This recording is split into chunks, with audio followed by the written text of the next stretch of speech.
Hey, this is Notser, and today we're going to be taking a look at the Tier 8 American aircraft carrier, Hornet. This is a premium Tier 8. It will be introduced in 11.3, and it's got some uniqueness to it.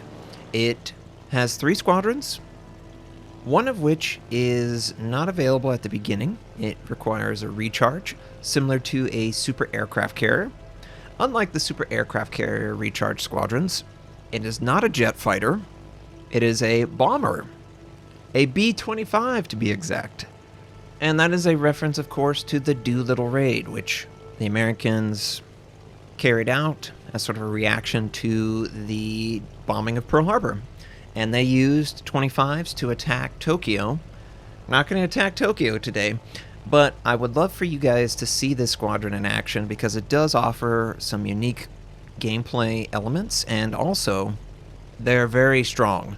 So it's important that everyone gets a good understanding of how to deal with them, because you will be dealing with a lot of them, especially on North American server. I guarantee you that. But first, here is the AP dive bomb. It is specially designed to be effective against cruisers. And initially, I wanted to try and find an enemy cruiser.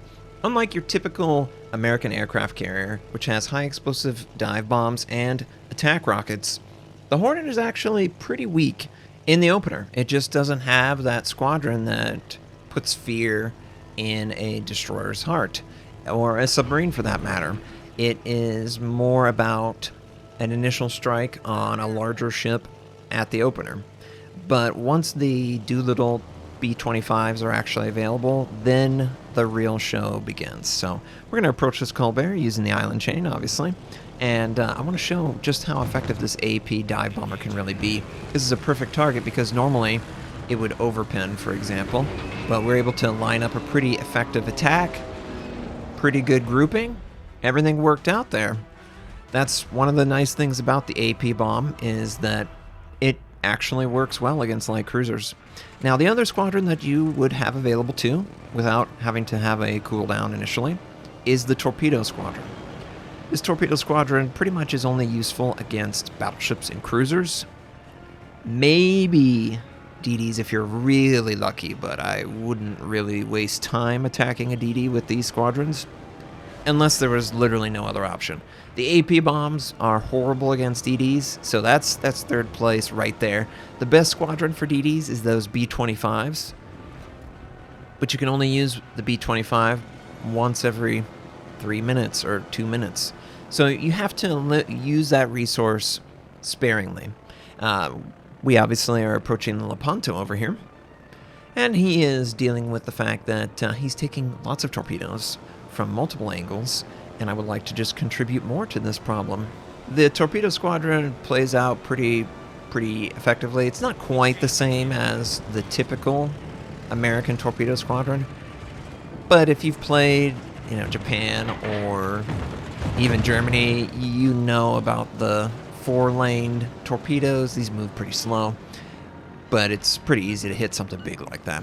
And we do about 9,000 damage. So, that worked out. In that moment, though, I actually choose the wrong squadron. You note that? So, obviously I have hindsight, but the Doolittle 25s, they're insanely strong. They should be used on cooldown, probably just like the super aircraft carrier jets. And I was a little greedy using the Torpedo Squadron against the enemy battleship. I was hoping that he would continue going through this gap area and leave himself vulnerable. But in reality, if I would have scrambled the B-25s, I could have used it against this DD that happens to be right in front of me, but I just overlooked that. But obviously, hindsight, learning how to play, definitely don't pass up the opportunity to use the B-25s whenever they actually are available. Enemy Lepanto is trying to smoke out. We're just going to send torpedoes towards him, and then we'll just send another set towards this enemy Vermont, who's in the middle of the map doing whatever he wants to do. I'm hoping I can get 2 torpedo hits on him. And hopefully we will finally scramble that super awesome squadron. No, Notser, no! It's okay. It's okay. We'll have it available. You'll get to see it. I'm a noob. I freely admit this. And, It'll work out. Everything will work out. So, obviously, I decided to scramble my AP dive bomb, which is not very effective against big battleships or slow battleships, especially American. It instead really wants cruisers to pick on. That's the primary. And not to say that these AP dive bombs can't do some damage against battleships. It's just not going to be as successful. And I just decided to bail on that idea. That was way too much there. But now, finally, we're going to get an opportunity to see these B-25s in person. So note the little tooltip there. The engine boost mounted to this aircraft will not recharge. So any engine boost that you happen to use with the B-25s, it's gone for the rest of the time that the squadron is in the world. And if I were to recall the squadron, I would have to wait through the full recycle. So, I have to deal with the resources that are available to the squadron. However, they are limited because we can't use a fighter either. That doesn't mean anything because the squadron is ridiculously strong against pretty much every target that I've tried to attack with it. Now, friendlies were pinging out the existence of something over in this area, over by this island. So I decided to head out there so we can see what's up. And once again, another ping. I am not actually spotted. So he has to be right up against the island or he's bailed completely. And we'll know momentarily as we sail over this island. I'm hoping that he's going to be in the right position that I can actually attack him. And oh boy, yes he is. And you'll note that the drop is pretty neutral, no matter what the angle. And the bombs actually drop really fast. Whoa! 14,000 damage with a single bomb drop? Yes, you saw that correctly. That Holland, his whole existence got brutalized. And now he's just barely alive. And someone's like, well done, well done. That's that squadron.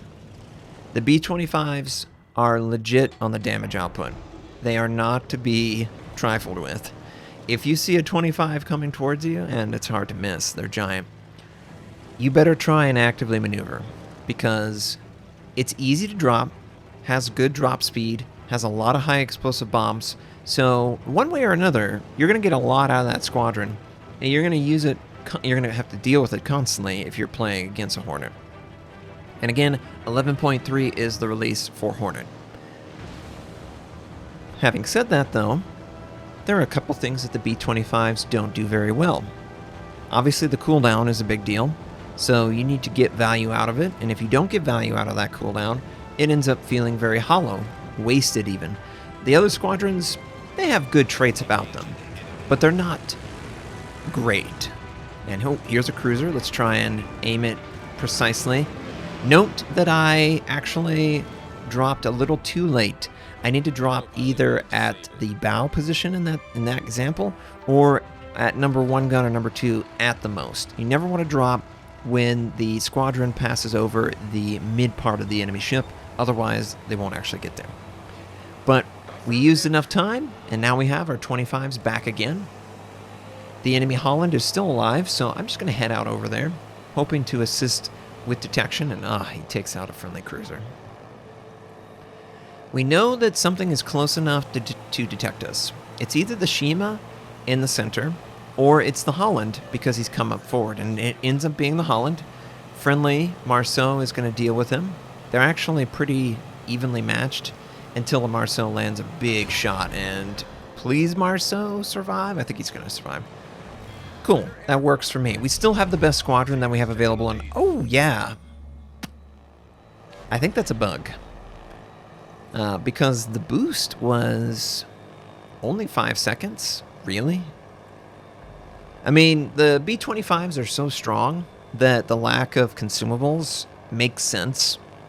Again, you don't have a fighter, you can't recharge your boost, and the limited boost that is available on the aircraft is only for 5 seconds, which is nothing. So it really does demand that the player manage this resource very, very well in order to fully capitalize on it. But this resource is so broken in how potent it can be it's really hard to not recognize that almost immediately when you're playing it. And this is the whole idea of the Hornet. It's kind of celebrating the Doolittle raid. This is a famous event that occurred with B-25s, so of course the association's there, and they don't want the B-25s to be bad. So they already are pretty slow, and their maneuvering isn't the best, especially when they're boosting. So there is definitely some balance that you have to strike with the squadron, but we're going to have a great example of attacking an Amagi, and you know, we have really great protection overall because we're obviously big bombers.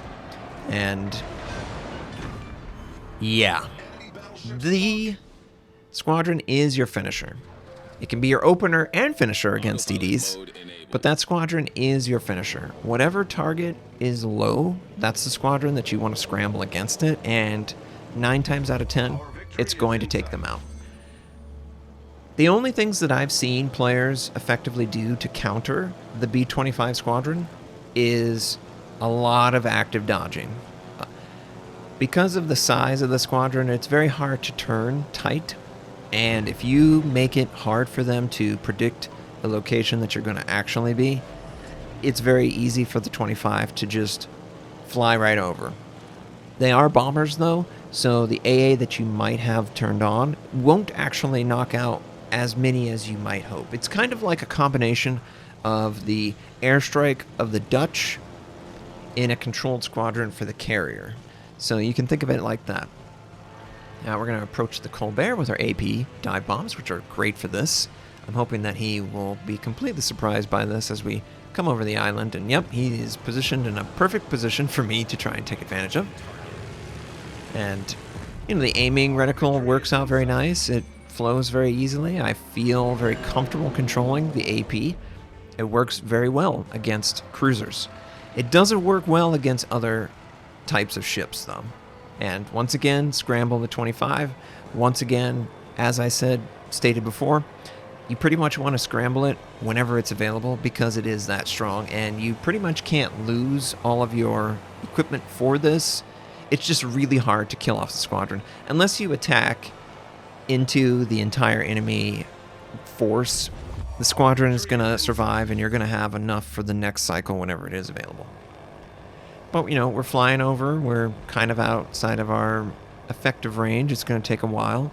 They are pretty slow. I mean, this is Tier 8, and they cruise at 108 knots with my build, so 100 knots and change. That's really slow. So you can use that to your advantage.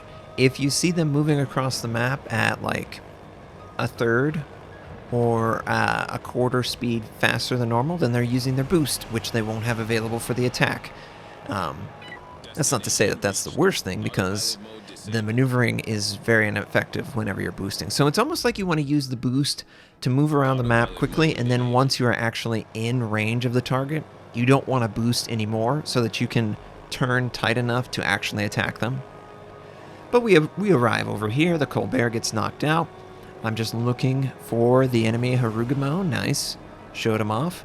We're going to turn a whole 180, and you can just see how long this... Imagine if he had his AA turned on. He might be able to do something, but he's got it completely turned off. And now you're done, because no matter the angle of approach, this is always going to be effective. So just lead him in the direction he's headed, and watch the bombs drop. Which they drop so fast, it's surprising how easy it is to carry that out, considering the squadron can pretty much attack from any angle. So, you know, there's little things about the squadron that everyone needs to learn. I'm sure no one would ever assume that bombers can attack from any angle. Also, they probably assume that there might be fighters attached to it, or a speed boost that's more effective, or they don't even know the cooldown rate. So there's a lot of intelligence that the opposing team needs to gather to really counter the Hornet. In this environment, of course, the Hornet's going to overperform. They have no idea what the hell I do. But, you know, overall, I like the squadron's very design. It's different from the main line. Pretty much, there's not a single squadron that is similar to the mainline tech tree. So for variety's sake, it's really awesome. It's definitely not like the Enterprise, so I appreciate that as well. I obviously want to see the community counter the 25 and how effective that may be, and we have to wait for it to be fully released so people can do that. If you enjoyed the video, please like it. Obviously, I make videos on YouTube. I stream at twitch.tv/Notser. Thank you and have a wonderful day.